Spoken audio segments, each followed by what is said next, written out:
Hello বন্ধুরা, কেমন আছো সবাই? আজকে আমি তোমাদেরকে সুপার ক্লে দিয়ে রেইনবো বানিয়ে দেখাবো। সবার প্রথমে আমি পার্পল কালারের ক্লে নিয়ে স্কেলের সাহায্যে এটাকে লম্বাটে শেপ দিয়ে নিচ্ছি। এভাবে আমি মোট 7টা কালারের ক্লে নিয়ে নিয়েছি এবং এগুলোকে লম্বাটে শেপ দিয়ে নিয়েছি। এখানে আমি মোট কালার ব্যবহার করেছি purple, yellow, lemon, pink, orange, sky এবং রেড কালার। এখন একটার পর একটা আমি বসিয়ে দিচ্ছি। বসিয়ে নেওয়ার পর কাঁচি দিয়ে আমি সুন্দর করে শেপ করে কেটে নিব। এতে করে রেইনবোর সুন্দর একটা গোল শেপ হয়ে যাবে, অর্থাৎ ইউ আকৃতির। এখন আমি মেঘের শেপ দেওয়ার জন্য হোয়াইট কালারের ক্লে নিয়ে নিয়েছি।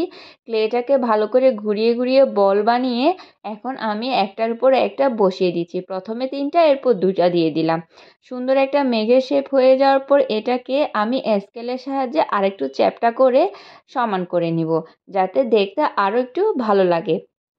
কথা বলতে বলতে কিন্তু আমার রেইনবো বানানো শেষ হয়ে গিয়েছে।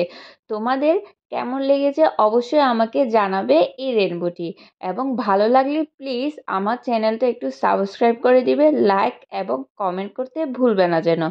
আর আমি তোমাদের জন্য ক্লে দিয়ে আর নতুন নতুন কি বানাতে পারি অবশ্যই আমাকে কমেন্ট করে জানাবে, আমি অবশ্যই রিপ্লাই দিব। আল্লাহ হাফেজ।